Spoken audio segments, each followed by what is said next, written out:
ভালোবাসার সকল রকমের ভিডিও পেতে আমাদের চ্যানেলটি সাবস্ক্রাইব করুন। সবার আগে ভিডিও পেতে বেল বাটনে ক্লিক করুন। আসবো ফিরে আবারও পর্ব 53-এর সুরভি আক্তার। রাত কেটে গেছে, ভার্সিটি আছে আজ। সকাল সকাল তৈরি হওয়ার আগে নিচে নামলো সাফা মেঘা। এখনও 8টা বাজেনি।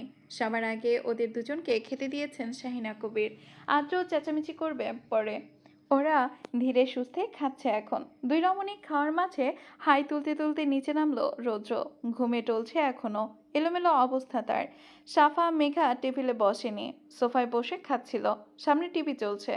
সাফার সাথে সাথে মেঘাও মনোযোগ দিয়ে টিভির স্ক্রিনে। রোজের উপস্থিতির আভাস পায়নি কেউই। এরই মাঝে ঘুম ঘুম চোখে নিশানা করে ধপ করে মেঘার পাশে গিয়ে বসলো রোজ। চুপ করে মাথাটা নামিয়ে রাখলো রমণীর কাঁধে।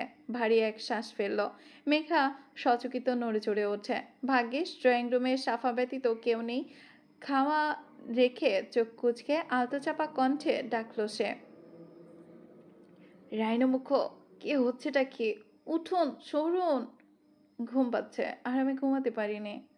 তোর রুমে গিয়ে ঘুমান, এখানে কি? ফের রোজের ঘুম ঘুম অসহায় নিপুষর ভেসে আসলো। তোকে ছাড়া রুমে শান্তি পাই না, চল না রুমে। তুই বড্ড বেঈমান, আবার এড়িয়ে চলছিস আমায়। বলেছিলি আমার কাছে থাকবে, অথচ পাশেও পাচ্ছি না তোকে। সে রাতের কথা মনে পড়ে মেঘার। কি কি বলে ফেলেছে ঘোরের বসে। মনে পড়তেই মাথায় হাত পড়েছে। এত তাড়াতাড়ি দুর্বলতা প্রকাশ করে ফেলল সে।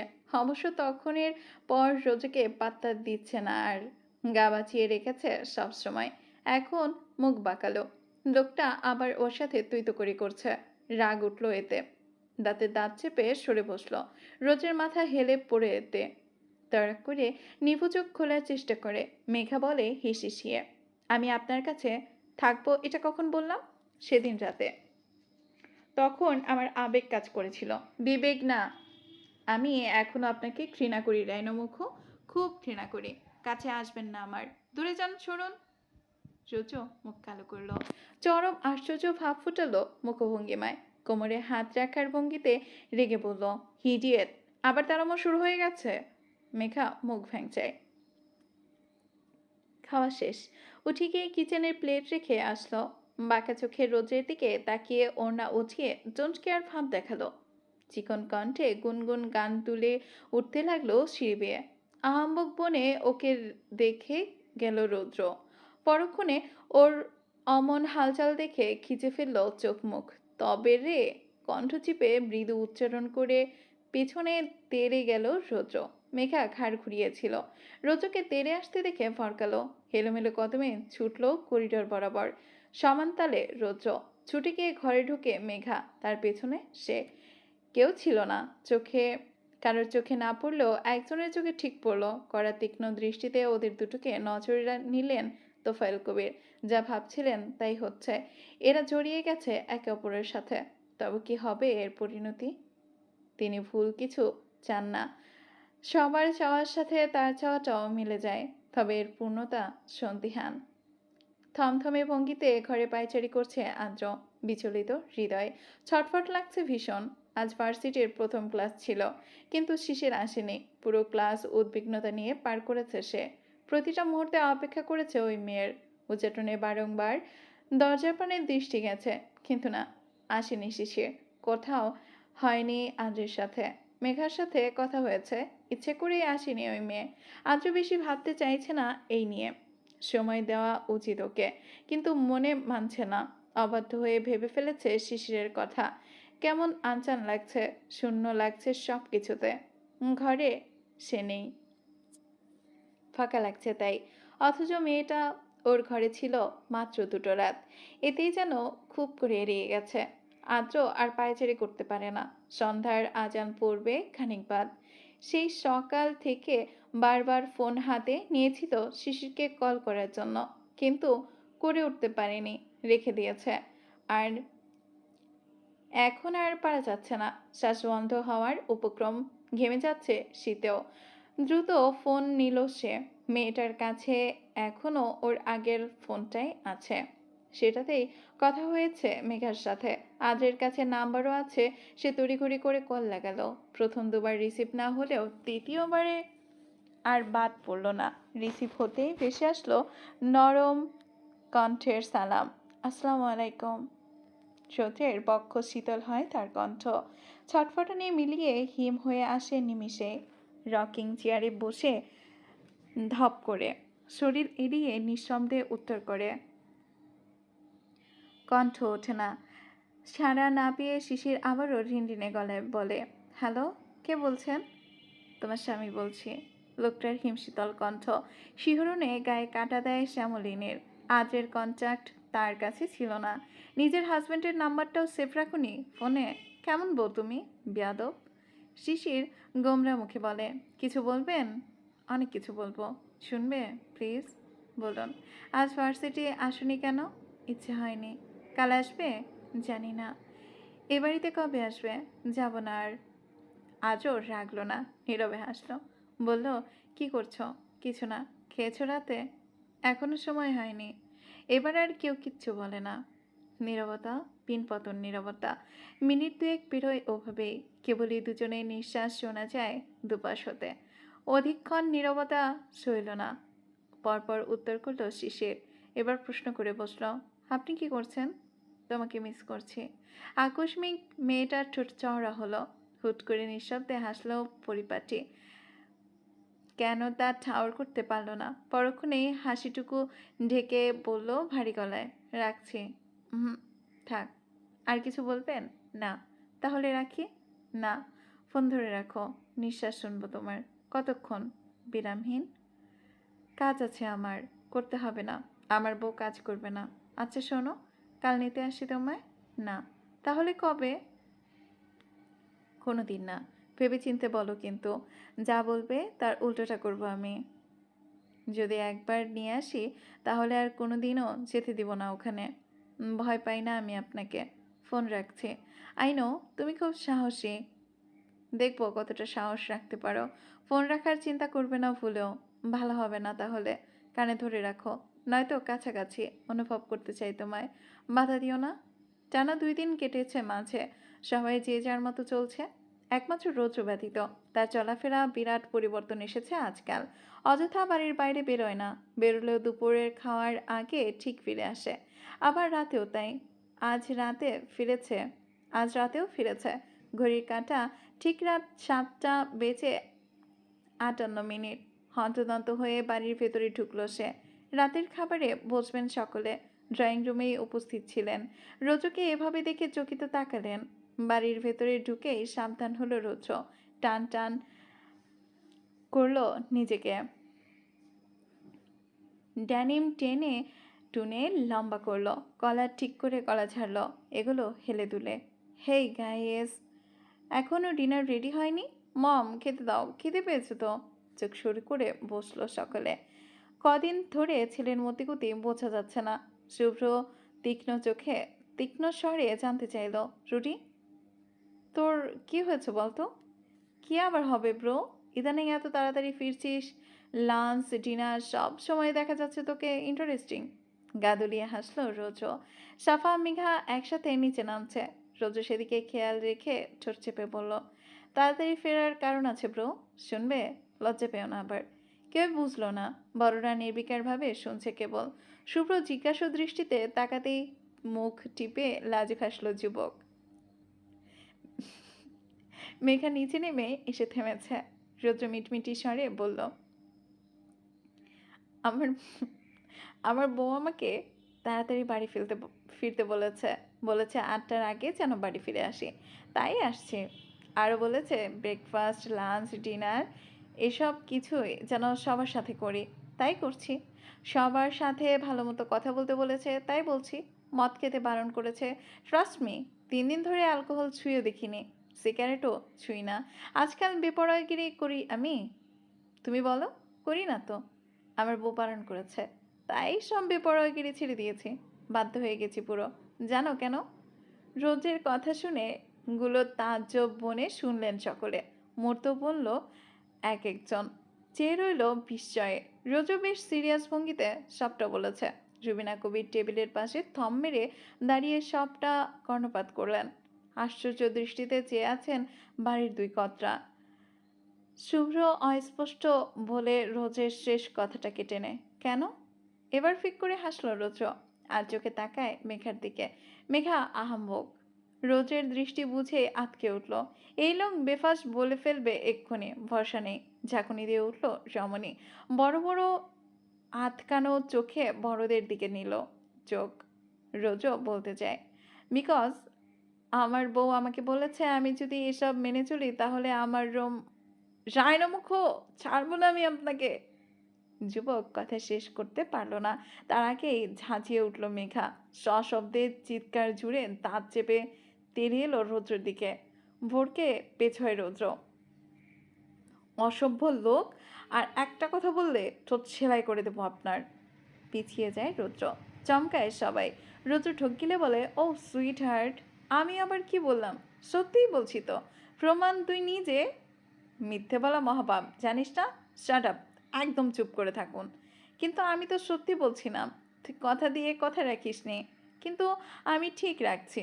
তুই আমাকে বলেছিস আমি তোর কথা শুনলে তুই আমার রুমে। আবার চুপ, একদম চুপ করে থাকুন, নয়তো ভালো হবে না বলে রাখলাম। মুখে আঙুল দিন। রৌদ্র তৎক্ষণাৎ ঠোঁটে আঙুল চেপে ধরে। বিস্ময়ে কি কর্তব্য বিমূঢ় সকলে।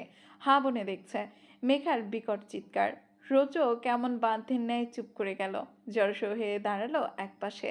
ছেলের এমন বাধ্যতা দেখে খানিক হাসলেন রুবিনা কবির। অবাক লোচনে চেয়ে বাকিরা। মেঘা অসহায় মুখে তাকায় তোফায়েল কবিরের দিকে। ইনোসেন্ট হয়ে মিনমিন করে বলে, আমি কিছু করিনি। হেই ইডিয়েট, মার খাবি কিন্তু। মিথ্যে বলছিস কেন? মেঘা ফিরে চোখ রাঙানি দিতেই আবারও চুপসে যায় ও।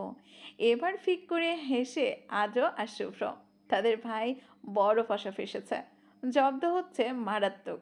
তৌসিফ কবির পরিস্থিতি বুঝে গলা ঝেড়ে বললেন, হয়েছে, খেতে বসো সবাই।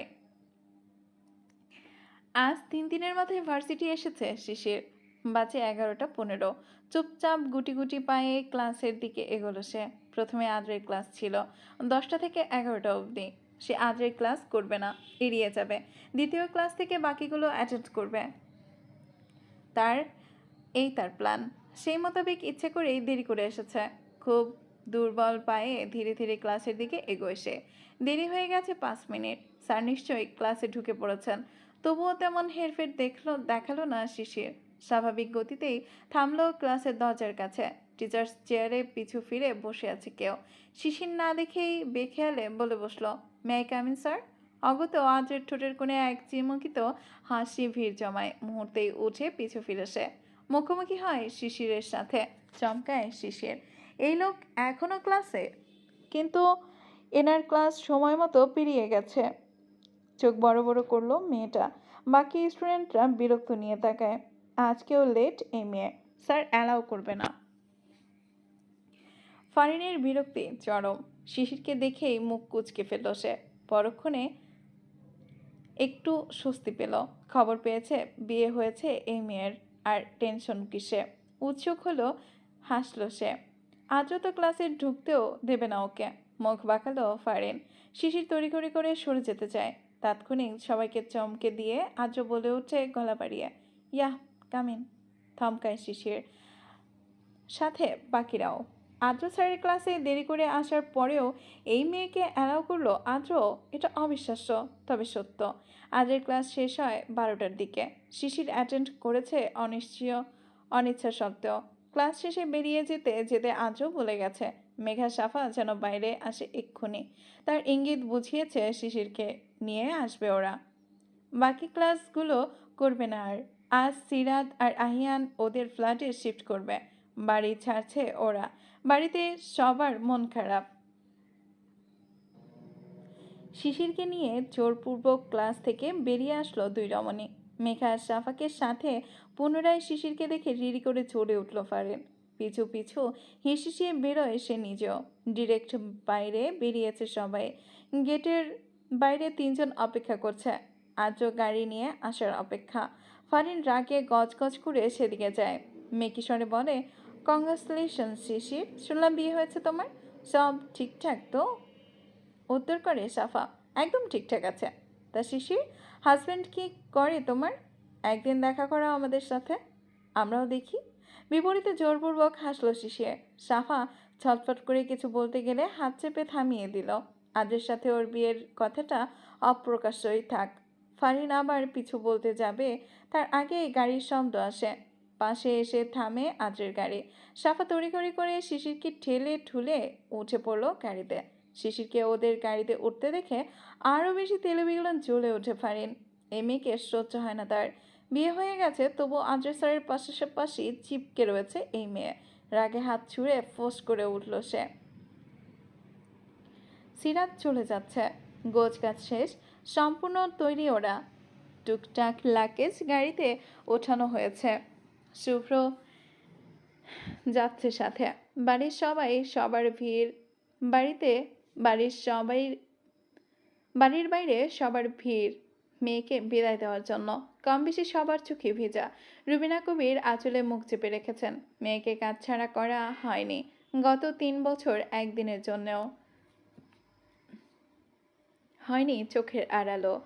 এখন চলে যাচ্ছে এই মেয়ে। কষ্ট তো হবেই, বুকে পাথর চাপানোর মতো ভার অনুভব হচ্ছে। সিরাতকে একে একে সবার থেকে বিদায় নেয়। মায়ের কাছে যেতে ভয় লাগে তার, গেলে পরে কেঁদে ফেলবে দুজনাই। শাহিনা কবির রুবিনা কবিরকে টেনে সামনে নেন। মেঘার কাছে আসতেই দুহাতে শক্ত করে সিরাতকে চাপড়ে ধরল মেঘা। কেঁদে ফেলল ফুপিয়ে। আজ সাফা আর সিরাত, এই তিনজনই তো ওর সবচেয়ে আপন ছিল এ বাড়িতে। সিরাত একটু বেশি। মেঘাকে সব থেকে বেশি বুঝতো সে। এই ষোড়শী কন্যাকে বেশ কিছু মানিয়ে নেওয়া শিখিয়েছে ও। আজও নিজে চলে যাচ্ছে। কেমন শ্বাসরুদ্ধকর কষ্ট লাগছে মেঘার মনে। ফুপিয়ে কান্না চেপে বলল, তোমাকে মিস করবো আপু, ভীষণ মিস করব। তোমার আদর শাসন বকা সব কিছু ভীষণ মিস করব।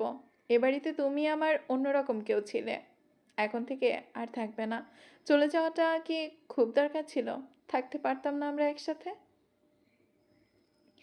সিরাতকে আলগোছে সরালো। ভেজা চোখে মিষ্টি করে হেসে বলল, একসাথে থাকবি তুই এ বাড়িতে? প্লিজ থেকে যাস, ছেড়ে যাস না কাউকে। আর আমি কি একেবারে চলে যাচ্ছি নাকি? প্রত্যেক সপ্তাহে আসবো তো, একটু মিস করার সুযোগ পাবি না। যদি ভুল করেও মিস করিস, তাহলে টুক করে চলে আসবি আমার কাছে, ওকে? মেঘা ভরা চোখে হাসার চেষ্টা করলো। সাফা ঠোঁট উল্টে রেখেছে। সিরাতকে পেয়ে আহ্লাদি হয়ে কেঁদে উঠল। ওকে সামলাতে হিমশিম সিরাত। আজও ফিক করে হেসে ঠাট্টা স্বরে বলে, গাব্বু, অত কাটতে হবে না, নাক দিয়ে পানি পড়ছে, টিস্যু আছে আপু? অমনি তেতে উঠল মেয়েটা। কান্নার মাঝে হেসে ফেলল আবার। আজের বাহুতে আঘাত করে বলল, আদ্র ভাইয়ার বাচ্চা ভালো হচ্ছে না কিন্তু। টুকটুকির বাচ্চা কাঁদবি না একদম, কাঁদলে একদম ভালো লাগে না তোকে। ওদের দুষ্টুমি দেখে একপাশে দাঁড়িয়ে থাকা শিশিরের কাছে এসে দাঁড়ায় সিরাত। শিশির ইতস্তত। সিরাত মৃদু হাসে। তোমাকে খুব বেশি চেনা হয়নি শিশির, চেনার আগে চলে যাচ্ছে। তুমি এখন আমার ভাইয়ের বউ। হাজু একটু আধটু পাগল, তবে রোজের মতো অগোছালো নয়। যেটুকু গোছানো বাকি সেটুকু গুছিয়ে নিও যত্ন করে। আমার ভাইয়েরা খুব ভালো, দেখো খুব সুখী হবে। বিপরীতে জোরপূর্বক হাসে শিশির। অবশেষে সিরাত চলে যায় এ বাড়ি থেকে। পুরো বাড়িতে যেন শূন্যতা নেমে আসলো ওদের তিনজনের বিরহে। থমথমে গুমোট পুরো বাড়ি। এক একজন এক এক দিকে স্থির বসে আছে চুপচাপ। শিশির, মেঘা আর সাফা ওরা এক রুমে। রোজও এতক্ষণ ছিল না। 8টা বাজতেই আসলো সে। পরিবারের সবাইকে এমন মনমরা দেখে হাই ফাই করার চেষ্টা করলো। অ্যাটেনশন পেল না কারোরই। আম্মুর সাথে কথা বলার চেষ্টা করেও লাভ হলো না। মনে নেই সিরাত আজ চলে গেছে, ভুলে গেছে বেমালুম। রোজও বেশি খাটল না, ধূপধাপ উঠল সিঁড়ি বেয়ে। ফ্রেশ হয়ে মেঘার রুমে যায় সে। সেখানে মনমরা সকলে। রোজও গলা খাকারি দিয়ে ঘরে ঢোকে। শিশিরকে দেখে ঠাট্টা করে বলে, আরে কুয়াশা, এসে গেছো? খবর কি, ভালো টালো আছো? অপ্রস্তুত মেয়েটা উত্তর করলো দনমনা করে, জি ভাইয়া। রোজও গিয়ে ওদের সাথে যোগ দিল। খাটে আছোয়া হয়ে মেঘার কোল ঘেঁষে মাথা রাখল। রমণীকে দীর্ঘ পলকে দেখল। এলোকেশী অবিন্যস্ত কেশ পিঠে ছড়িয়ে লুটাচ্ছে বিছানায়। রোজও এক গোছা কুণ্ডল টেনে নাকের কাছে নিয়ে ঘ্রাণ টেনে নেয়। মুচকি হেসে বলে, আজ সবার কি হয়েছে? এত আপসেট কেন? সিরাত আপু চলে গেছে, মনে আছে আপনার? মেঘার কিরমির স্বর। এক ধাক্কায় উঠে বসলো রুদ্র। চমকানো ভঙ্গিতে বলল, ও শিট, আপু চলে গেছে? ইস, মনে ছিল না আমার। তুই আগে বলবি না আমায়? মেঘা কটমট করে চাহনি দেখে পরক্ষণে নিজেকে সুজে বলল, সরি সুইটহার্ট, তুমি বলবে না আমায়? কখন গেছে আপু? সন্ধ্যায়। রুদ্র আর কিছু বলার আগেই ঘরের দরজায় টোকা দিল আদ্র। উপস্থিত কাউকে তোয়াক্কা না করে বলল রাজবাড়ি গলায়, শিশির, রুমে এসো। রোজের চোখ মুখ কুঁচকে আসে এহেন কথায়। কিছুটা বিব্রত হয়। বিয়ে হয়েছে বলে বউয়ের প্রতি অধিকার দেখাচ্ছে ও। বউকে ঘরে ডাকছে। দূরত্ব সহ্য হচ্ছে না।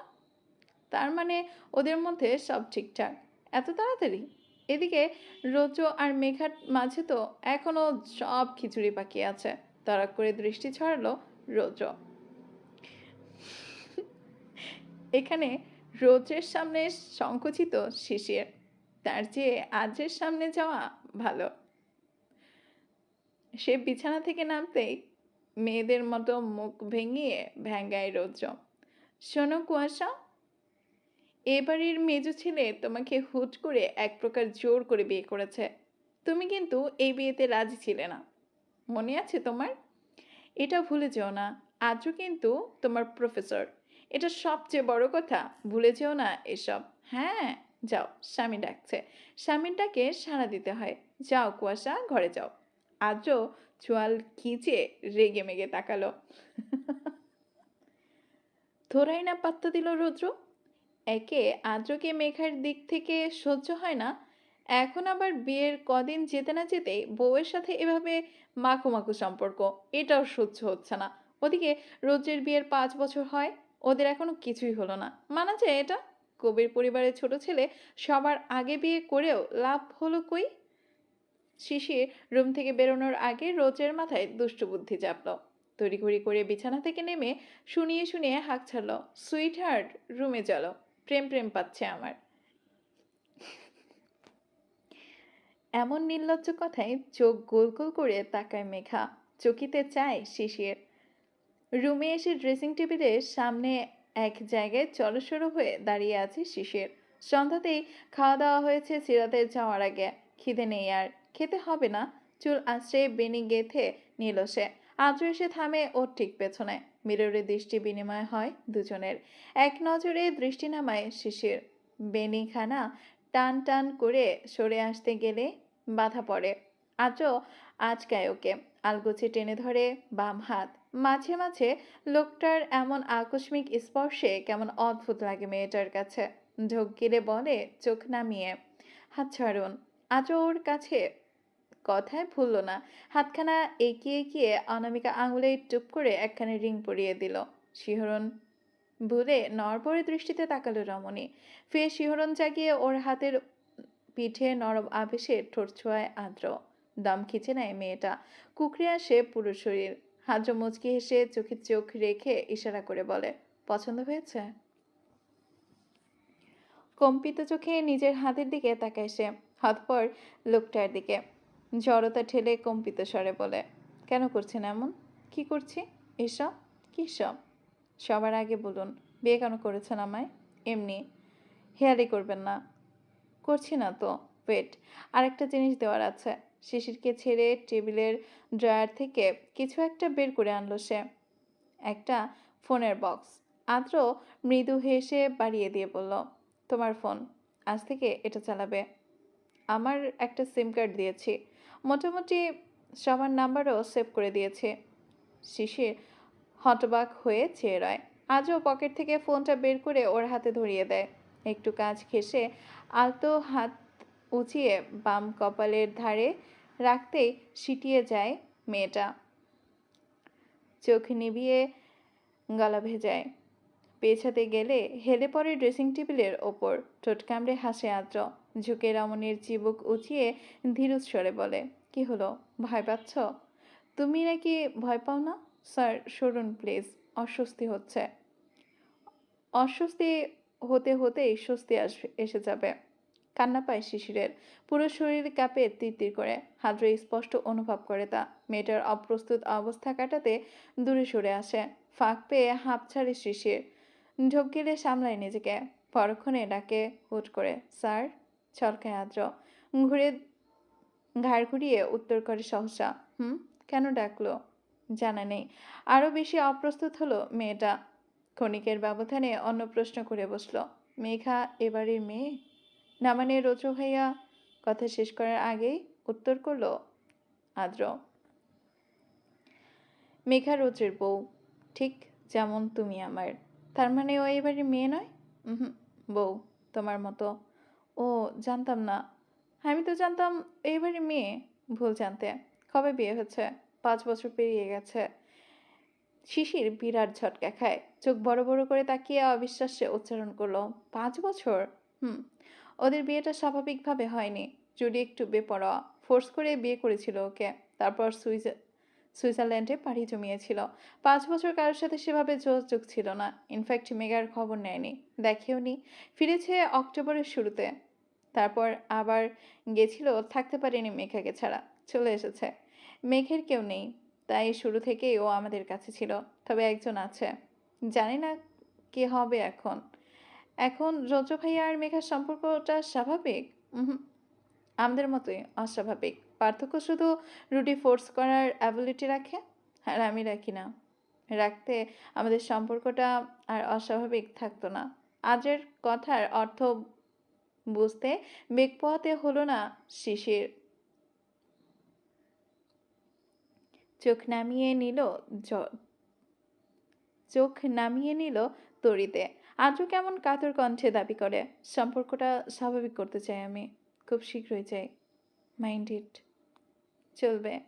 আচ্ছা, রোজের বেপরোয়া কথাগুলো কেমন লাগলো? আমি তো হাসতে হাসতে পড়তে পারিনি, এজন্য সরি, খুব করে সরি। তোমরা শুনতে শুনতে নিশ্চয়ই হাসবে। তবে কি আমার সরিটা তোমাদের কাছে গুরুত্বহীন? হুম, গুরুত্ব দিয়ে ক্ষমা করে দিও আমায়। হাসতে হাসতে কিছু জায়গা হয়তো ভুল করে ফেলেছি। Sorry. Thank you for watching.